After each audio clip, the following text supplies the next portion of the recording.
И, наверное, мой традиционный уже вопрос для Кавказа, на который я, кстати, везде получаю разный ответ. Имам Шамиль – герой? Имам Шамиль стопроцентно герой.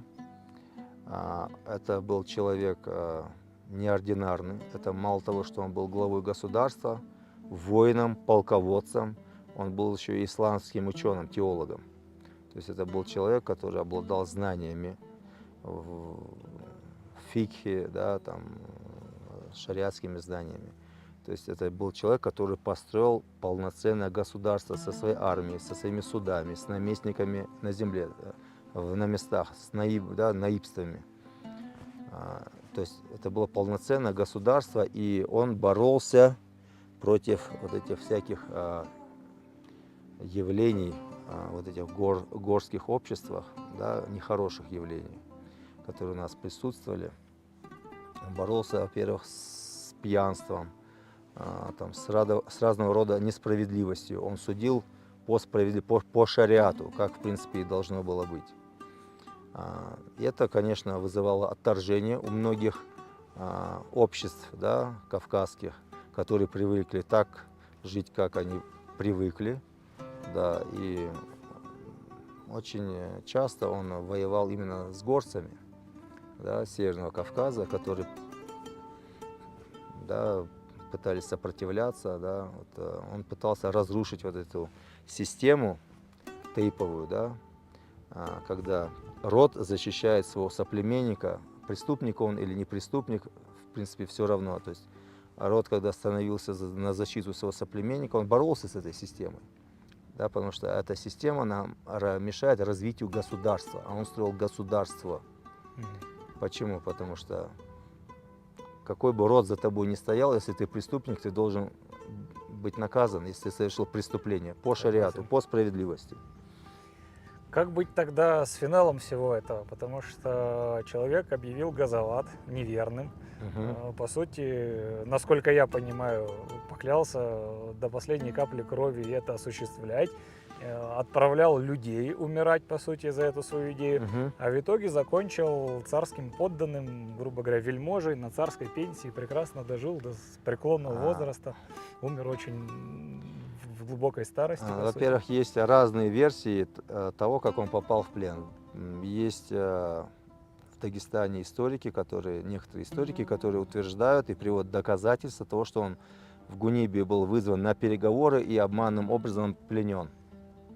Он думал, что его казнят, но его, скажем так, обласкали, да, скажем так, да, назначили пенсию, дали Ну да, его дети сделали Калуге. половину прекрасную карьеру в императорской армии. Ну, потом некоторые в Османской империи да, сделали один был карьеру. в Османской сделал, остальные, в принципе, в Российской империи. Ну, имам Шамиль, он оставил как бы свой след в истории Кавказа, в истории Кавказской войны. И человек прославился не только мужеством, храбростью, но и другими делами, скажем так. Да. Это был символ, да, символ борьбы за свободу. Это герой Кавказа однозначно. И те люди, которые его сейчас пытаются ругать или критиковать, это просто люди, которые пытаются пнуть мертвого льва. Хотя при жизни они не смогли бы посмотреть ему в глаза, поднять свои глаза и посмотреть ему в глаза. Сейчас можно, конечно, в интернете всякие глупости писать. Дело в том, что царская администрация в 1857 году подписали договор с Шамилем о перемирии. В течение 2 лет царская охранка подкупала наибов имама Шамиля, подкупала духовенство. Против него подняли восстание. Наибы Шамиля, многие наибы перешли на сторону царской администрации Российской империи, поступили к ним на службу. Вот. И Шамиль фактически оказался в одиночестве, да, ну, там, в окружении там, верных ему мюридов, но это была горстка, да, людей. Но я понимаю, что, возможно, многим надоела война, потому что война шла десятилетиями, да, и они пошли на этот шаг. Но, как бы то ни было, они не упоминаются нигде, о них забыли, о них и не хотят помнить, потому что они оказались предателями. А Шамиль вошел в историю Кавказа как герой. И он был вынужден уйти в Гунип, где и был пленен. Ну, по одной из версий, обманным образом. Но как бы то ни было, даже если не обманным образом, возможно, он хотел сохранить жизнь людей, тех, которые остались в Гунибе, и тех людей, которые его окружали. Хотя понимал, что уже как бы борьба